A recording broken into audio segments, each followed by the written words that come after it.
Good morning and welcome to the Bearded Home Cook Kitchen. I've got a little assistant over here who's going to be here for just a few. This is my daughter Shelby. Hello. She was a Wish recipient 7 years ago, and since this is 40 Days of Wishes, what a great way to introduce our Brunch for Days in a twist. Because Shelby actually got us started on this when you were in second grade? Yes. What'd you do? When I was in second grade, I remember I would make scrambled eggs for mom and dad for dinner. So that's how breakfast for dinner kind of got started. So when Chris Weber said, hey, he's one of the Wish staff, why don't we look at BFD? The acronym kicked into my head, breakfast for dinner. Wait a minute, that could be brunch for days. Because think about it, aren't we all just starved to have friends and family over on the weekend and just kick back and relax with some great sweet comfort foods? Well, this is exactly what we've got in store for you today in the Bearded Home Cook Kitchen, right? Yes. All right, we'll see you back here in just a second. So in this special episode, Brunch for Days, supporting our local Make-A-Wish chapter of Central and Western North Carolina, we're going to start with the cinnamon roll. So I've already got the oven preheating at 375. You can hear in the background, it's a convection oven. I don't have the convect on, but that's just how it stays cool. So if there's a little bit of background noise, I apologize. So what I have here is 1 pound of pizza dough brought up to room temp, because what it's already started to do is proof a little bit and rise. You don't ever want to work with cold dough. It's just going to create an issue for you when you try to roll it out. It's going to really pull back. And what we want is a nice loose gluten, a nice easy to work with dough, kind of like Play-Doh. So please get the kids involved. Let them play with it a little bit. Don't overwork the dough because it will get a little bit tough. Pizza dough isn't exactly how cinnamon rolls were originally made, but when you're going for something pretty easy at home, if you don't want to go through the mess of having to make the dough from scratch with yeast and so on, just pick it up for like $2 at the grocery store. Part of what makes the Bearded Home Cook site so much fun for me is because we're teaching what we call homemade easy. So let's make it easy. So what I'm trying to do is create sort of a rectangular shape, because when we're done, we're going in a muffin tin, but we actually need to be this size. So I keep that right there as sort of a point of reference. All right, we're gonna move you over, and we're gonna get to rolling. So Shelby unfortunately had to go to work. I guess that's a good thing because she's working, but she's not in the kitchen to help out. Shelby happens to have a degree in baking and pastry. She graduated Johnson & Wales last year, business entrepreneurship and management, as well as baking and pastry, which all stems from her Make-A-Wish. So for those of you that don't know us, Shelby was diagnosed with acute lymphoblastic leukemia when she was 16, and her wish was to meet Gordon Ramsay on the set of Hell's Kitchen. You talk about an awesome guy and an awesome experience. The Wish staff just blew us out of the water with how amazing it was. They took care of everything from getting us transportation to the airport to having a Wish staff person in LA meet us at the hotel and get us situated. It was unbelievable. So what I've done is I've flipped it a couple of times. And I apologize if you're watching me roll and you're like, wow, he's rolling kind of quick. We're putting together a really big brunch here and we only have so much time. So all of the instructions and recipes will be on thebeardedhomecook.com. Make-A-Wish is going to share this video via their YouTube channel, as will I. And everything will be there for you to go back and do it at your own pace. Okay, so as I said, I wanted to get to about the size of the pan. So we're in good shape. So what I've done is I've melted 4 tablespoons of butter. And in case you don't know, the side of your butter wrapper comes with tablespoon markers. So you can just cut a stick in half and you're in business. Spread it nice and evenly. Go all the way up to the edges. The last thing you want is a piece of dough that doesn't have any butter, sugar, or cinnamon. So we need to take this all the way up to the edge. Okay, so what I have here is powdered sugar. Ah, look at that, I just did it. Granulated sugar, how about that? And our cinnamon. Gonna mix these up. It's really low-tech stuff here. And then we're just gonna start spreading it. So again, this is where you can kind of put your hands in and have fun. Don't spread too much too fast because it's hard to take back. But make sure you get nice, even spread. Okay, Ready for the hard part? We have to roll the cinnamon roll, hence the word roll. So start really slow. We're just lifting about 3/4 of an inch, almost like you would see on a pizza crust. And then roll. And then roll. Really slow, pretty much just your thumbs.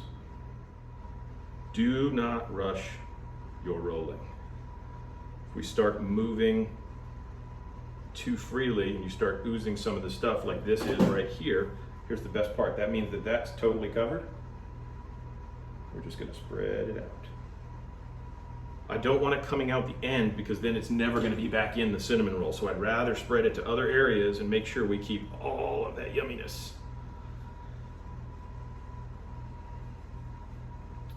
Okay. There we go. Now, seam side down. You want to just sort of even out the size of it just a little bit. So maybe a little bit thicker in the middle. All right, now we have to butter the pan. So as a child, this was probably my favorite part. This is way before you could buy spray butters and spray oils. You just take this, just kind of like you're doing with the corn on the cob when it comes off the grill. Just give it one little once around, and then the fun part starts. Now, you just get in there with your fingers. Come on, what kid does not want to spread butter around a cupcake pan? I'll move this stuff back a little bit. I want you to be able to see. So here, when you get to this end, I'm gonna cut it off because I want to show you a little bit here. So what we have is the doughy end that really doesn't have much in it. So I don't want to put that at the bottom of one of these because that person's going to feel a little shortchanged. Okay, so we're just going to move that off to the side. Now it's time for basic math. We have 12. So we're going to cut in half, cut in half, and then cut each of these quarters into thirds. So each half yields 6. Super pretty. The next half yields 6. So again, half, third, third, third, third. So hey, if you're homeschooling your kid, this is a great math problem, right? So if I need 12 pieces, what are my cuts? Okay, moving on. So what we're gonna do is lay these out in the muffin pan. So I'm just gonna leave these right here for now. Gonna knock that off into the sink. I promise I'll pause and do some extra cleanups here in a minute. But what I wanna do is do each course kind of in a simultaneous fashion. So one of the other items that's gonna go in the oven is going to be the bacon. And if you've ever cooked bacon on the stove, you know as well as I do, it just makes the biggest mess. So you can buy splatter shields and things of that nature that you put over the bacon, which is fine, it works, I get it. But baking bacon is my new favorite thing. So here I have a tray that actually has a baking tray on top of it. Now you may not have that at home. You just put the foil down at the bottom and lay the bacon right in the pan. I am a huge fan of thick cut bacon. So we're just gonna lay these puppies here. Now, the idea of having this rack on the baking sheet is gonna allow heat to get underneath and cook a little more evenly. Some people will flip the bacon in their oven. I'm really not interested in doing that. I put it in the oven to make my life a little bit easier. Last thing I wanna do is pull it out, sling grease, mess up the kitchen. I'm good at that already. So I'm gonna go ahead, put these off to the side, start on the pancake mix in just a bit, and as I see those start to rise, bang, they're gonna go in the oven. So I'm gonna go ahead and wash up, clean up here, and we're gonna come right back in just a second. So, dry ingredients, we're going with granulated sugar. Let me get that right this time. We've got some baking powder. Now, something that's really, really important is that baking powder is sort of your fluffy agent. Now, I'm not the baker. Shelby's the baker. She is an amazing baker. I'll show you some pictures later. But the idea being, if your baking powder is old, kind of like yeast, it's not gonna work the same way. So you wanna make sure it's fresh. If you're not sure about how old it is, just buy a new can, it's $2. Okay, we're gonna throw in a little bit of salt. Alrighty. Now for the flour. So there's a term in baking, and it's newer to me, but I've been doing this forever. is that you want to spoon and level. So what I've done, because I'm spooning flour, is I've put it in the sink. So that's way easier to clean up. If you figure out one thing about me is I'm kind of good at making a mess. So what I'm doing is I'm spooning it above the top edge of my one dry cup. And then your best friend is now the butter knife. So you kind of start in the middle and tap your way along and then come back. And what you're trying to do is fill in any of the gaps in the cup and then knock the flour off. And what you have is a perfectly level cup of flour. So before we add any wet ingredients, give these puppies a stir. Okay, now I'm gonna add my melted butter and my milk. Okay, so a couple things. We're gonna add an egg. Make sure it's cold. Crack it into a vessel, not your mixing bowl. Because if you get a piece of shell, I can catch it here. Super hard to get it there. Okay, now add your egg. So we do not want to overbeat this mix. So what I did is I kind of got the wet ingredients all kind of married together in the middle, slowly working them into the dry, and then start folding. Stir a little, fold a little, stir a little, fold a little. It's gonna have sort of a lumpy gravy appearance, if you can see that. Not thick, because the lumpy parts haven't dissolved yet. So we're literally gonna put you aside for 20 minutes. Don't touch it, don't mix it, do not look at it, because you're gonna wanna do something to it, don't do it. Let's pop these cinnamon rolls and bacon in the oven, get a timer set for 15 minutes, and then we're gonna come back and start cooking some other stuff up. See you back here in just a second. So I've got this hot plate in front of me because I wanna keep you guys right here in the mix. So we're gonna try to use this as much as possible today. I hope you're all right with that. So very simple recipe, honestly. I've got about a quarter cup of water already in the pan. Got my temperature just above medium, not quite to medium high. And what we're gonna do is add about 2 cups of frozen berries. So I picked a cherry, blueberry, blackberry, raspberry mix. Comes as about a pound, so 2 cups is gonna be right about half the bowl. Awesome looking. I mean, look at some of these cherry pieces. When that shows up on top of your dish, because you're gonna ladle these on nice and gentle, it's gonna look silly good. So the water is really to just sort of get things going with the berries. It's not gonna add a lot of flavor, it's not gonna do a lot of stuff. I'm gonna hold on putting in the sugar until we get a little temperature. Frozen berries into warm water really doesn't do much. So I'm gonna go ahead and start zesting my orange. Whenever you have a citrus fruit, you have the opportunity to use some of the most flavorful parts of the fruit being the outside. However, if you'll notice, I'm taking a single swipe at each section and stopping. If I go past this light orange part and get to the white, that's where all the bitter is. Nobody wants that. I'm gonna go ahead and put the juice of the entire orange in there. Something you can do is just keep your hand underneath if you're not sure if they're seedless or not. It's funny because even when they say seedless, sometimes they're seeds. Shh, don't tell your grocery store, they'll get mad at you. Lies, I tell you, lies. So, you might forget to zest your orange before you squeeze it. Let me just show you. Not as easy to get it off of this. So when it's whole, take the zest. Then you can juice it. Okay? Everybody got that? Cool. Now you can hear a little sizzle. I'm gonna go ahead, put my sugar in the bowl, get another stir on it. We don't wanna go past a simmer, because if you scorch the bottom of this pan, you're done. You gotta start over. I still have fruit left, but who wants to do it twice? It's no fun.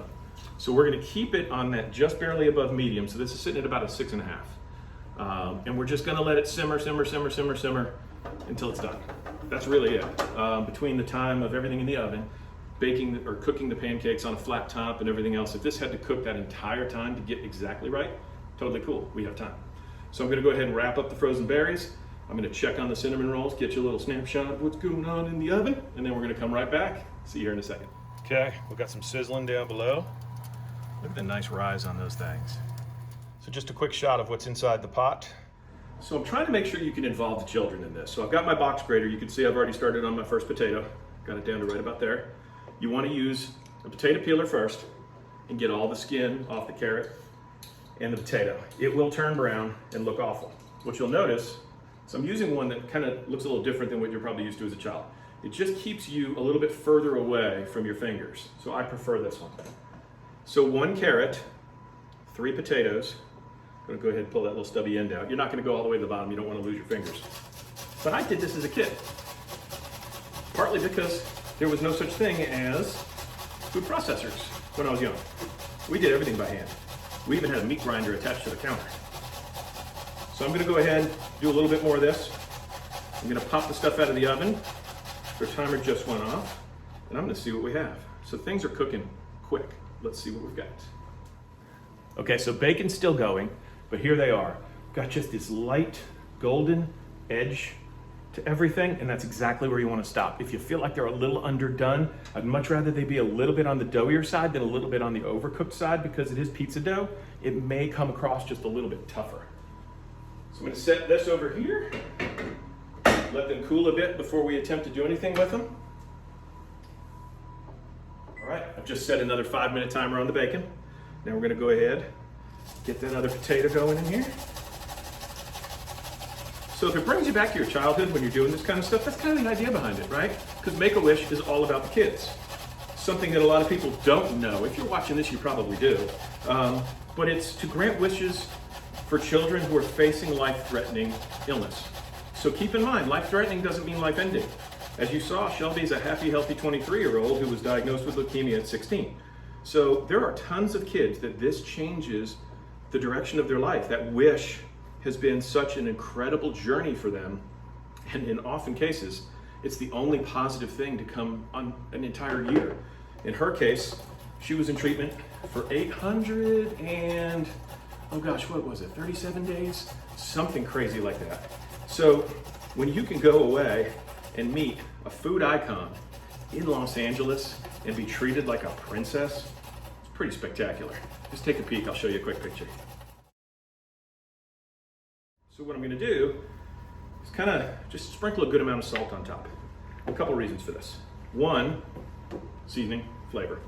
I don't want to add pepper because it could actually get a little spicy for a child, but salt, beautiful thing, perfect. And then what I'm gonna do is put it into a bowl with paper towel. So the salt also works to take out some of the water from the potato and the carrot. So when we're frying this up to be nice and crunchy, I do not want wet and soggy potatoes, because what they'll do in the pan is steam, and then you'll have something that tastes more like a baked or mashed potato than potato hash. So this is gonna go into the refrigerator where it can sit for a little while, let some of that water come out, and it's not gonna turn brown. The hash and the poached egg is gonna be the last thing that we create, because the pancakes can actually sit in the oven at about 200 degrees and rest for a little while you're waiting for some of your other items to be done. The cinnamon rolls are just about cooled. We're gonna go ahead and get started on making that delicious glaze to go on top of it too. So this is going in the fridge. We're gonna check the bacon, make a glaze. See you here in a second. So we've got some pretty mess-free baked bacon right here. This is on the crispier side, which is exactly where we like it. Do yourself a favor, take it out just a little bit under from where you normally would, because the heat of the pan, the heat of everything going on in here is gonna cook it just a little bit further, and I don't want you to have overcooked bacon. So this is perfect. I'm gonna let it rest over here on the stove. All right, we got all kinds of stuff about to happen, so I am excited.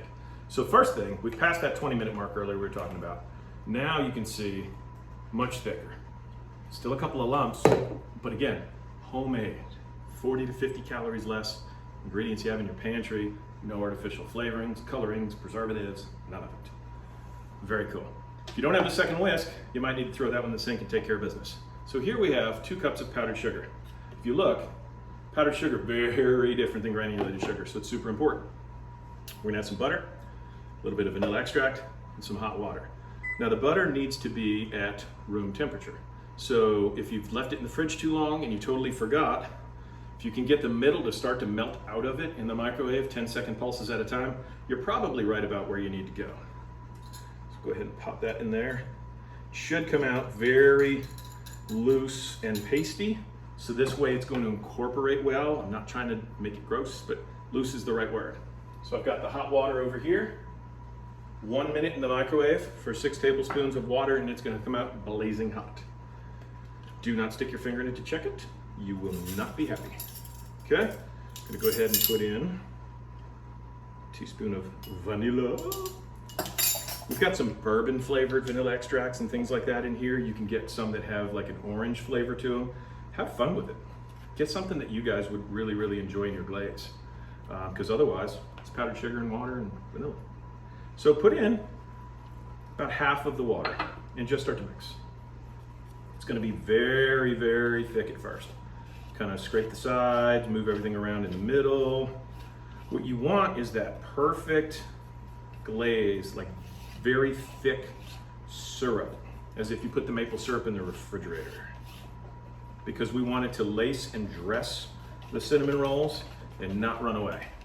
Well, again, just a normal wire whisk you have at your house. Don't need anything special. So, if you look, it's clinging pretty good. So, even though you've got 6 tablespoons of water, you probably only need 3, maybe 4.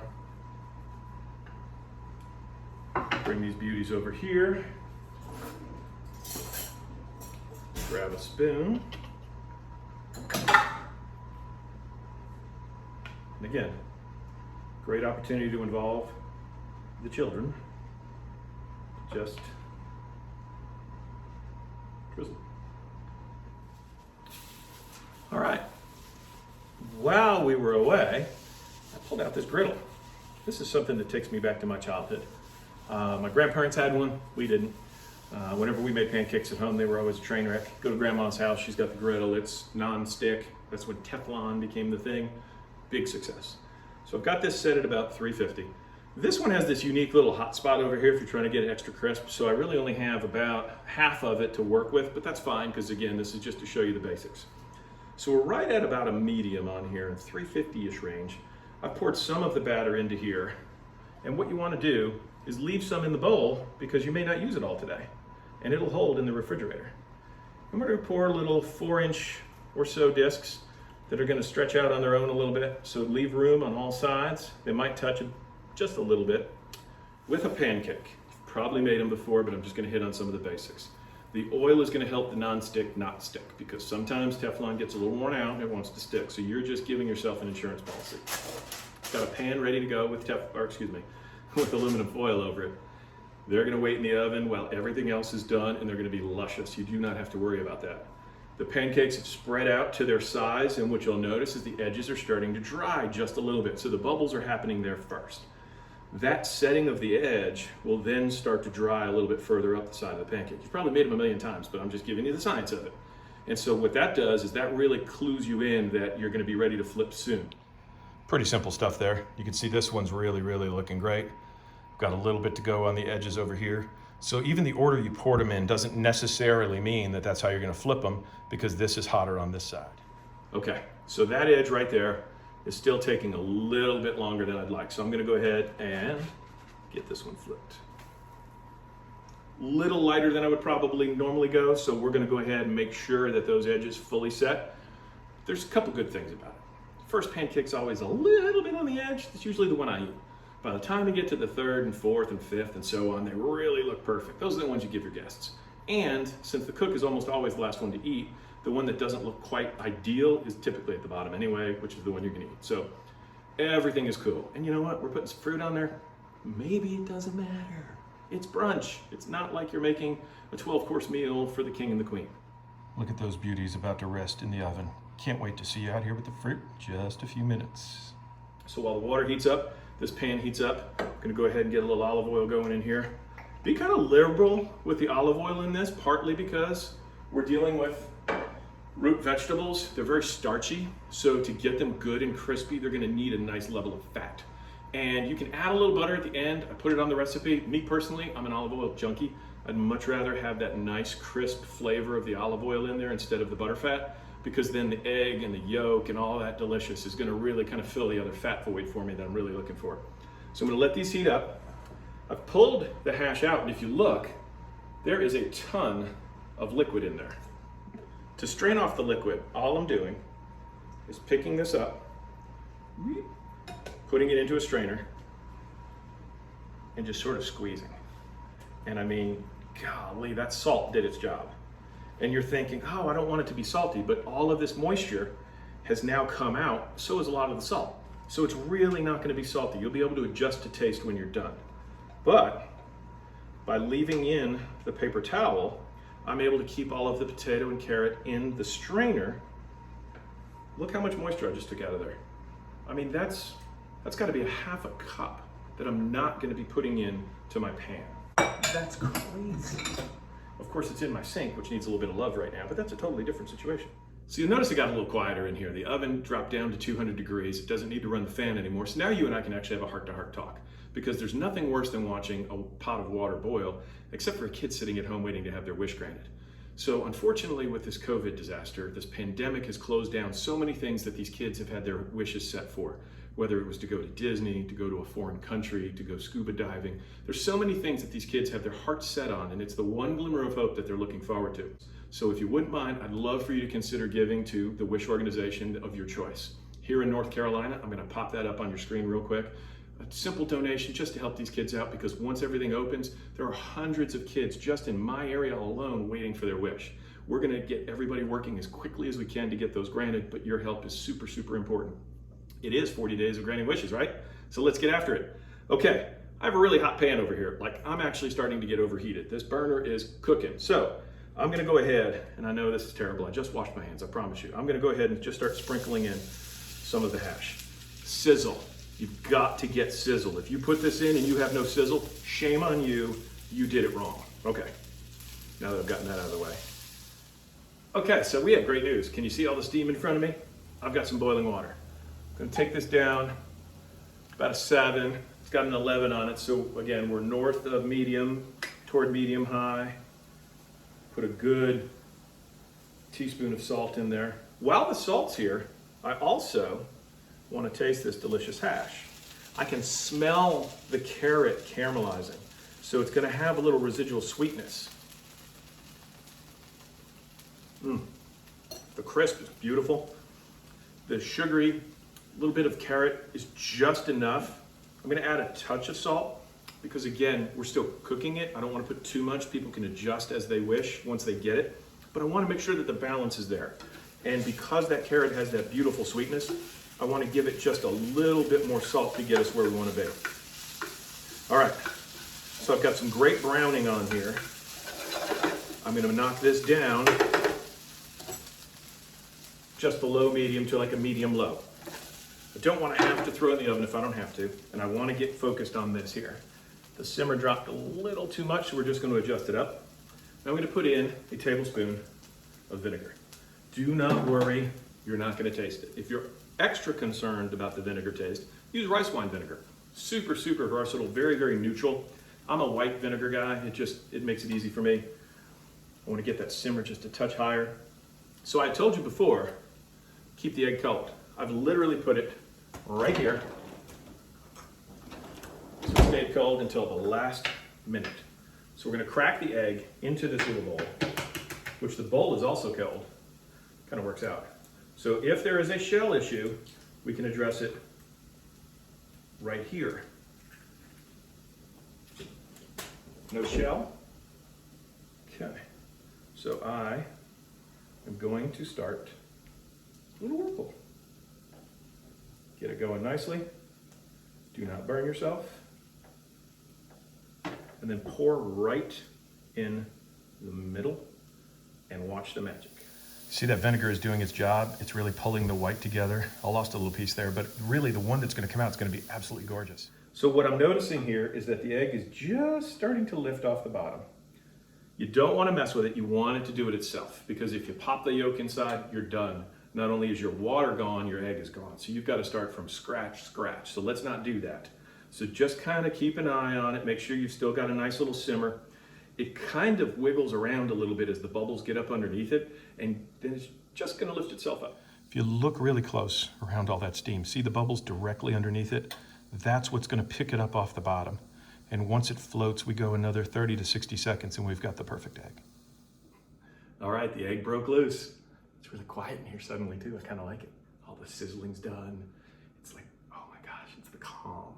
Love it, love it, love it. So we're gonna pull the slotted spoon, move the egg around so that it gets underneath there without applying any pressure to it. Try to drip off a little of that excess water. We're just gonna set it down right there. All right, I'm gonna leave that there for probably 30 to 45 seconds. I don't want it to get cold, I just want the water to drop off of it. All right, am I missing anything? I've got the bacon, I've got a cinnamon roll, I've got the hash, I've got the syrup for the pancakes, I've got the egg. I think we've got everything. So, if you want to be kind of fun, right before you serve, you just get a fresh little drizzle going across there. Let your guests know you care about their sweet tooth, okay? I'm gonna go ahead, get a nice little pile of hash going on here. Gorgeous. All right, gently bring that egg over. Oh, come on, baby. All right. What we're doing is kind of setting it up that when they cut into it, it's gonna run that way. Keeps it away from the cinnamon roll. Right. Super warm, steamy, gorgeous pancakes. Oh man, wait till you see this. Ready? You ready? Oh, look at that, huh? Yeah, we're gonna put a little more. I've been cooking, I'm hungry. All right, y'all. Bon appetit. So we've got a berry compote topped fresh homemade pancake. We've got a potato and carrot hash topped with a poached egg. We've got a pizza dough cinnamon roll to die for with a great glaze. And then of course we've got some crispy bacon that we did in the oven so that we make less mess. Fun stuff here. Have a great time with your guests. Put extra cinnamon rolls on there if it's just the 4 of you because you got 12. Just super, super excited to be here. Love Make-A-Wish. Love our local chapter. Please do your best to help everybody out so that we can get these wishes granted as soon as this COVID lifts and these kids can get to where they need to go. It is one of the most game-changing and life-changing things for a kid. Just to give you an idea, when we were backstage at Hell's Kitchen, we had Chef James, Chef Andy, Marino, and Gordon all encouraging Shelby, who had no hair, who was really just not feeling well. I mean, this was 5 months into her illness and she got her wish granted, which was amazing. And she's an artistic child. And they said, why don't you turn your art into food? Next thing you know, she gets an email from Gordon saying, hey, I'm just checking in on you. Did you stop at Johnson & Wales? Sure enough, we had just done a tour. She got a scholarship for a large portion of it. And it's amazing what happened when she graduated high school and blossomed into this wonderful college student that you met just a little bit ago. Unbelievable how a wish can change a life. You just don't know until you see it in the kid's face. So please, please, please, if you're not local to us, check out your local Wish chapter. If you are, nc.wish.org. Please don't forget to like, comment, and subscribe on the Bearded Home Cook channel. So on social media, at Bearded Home Cook. Recipe, video, everything else is available on our website, thebeardedhomecook.com. And of course, it'll be on our YouTube as well as Make-A-Wish's YouTube. So thanks again for coming and hanging out with us. I know it's been a wild ride with a lot of food, but you know what? When we can all get back together and eat together, I mean, food is love. And I really, really hope that you can taste the love in this food when you prepare it for everybody. Thanks a lot, guys. We'll see you later.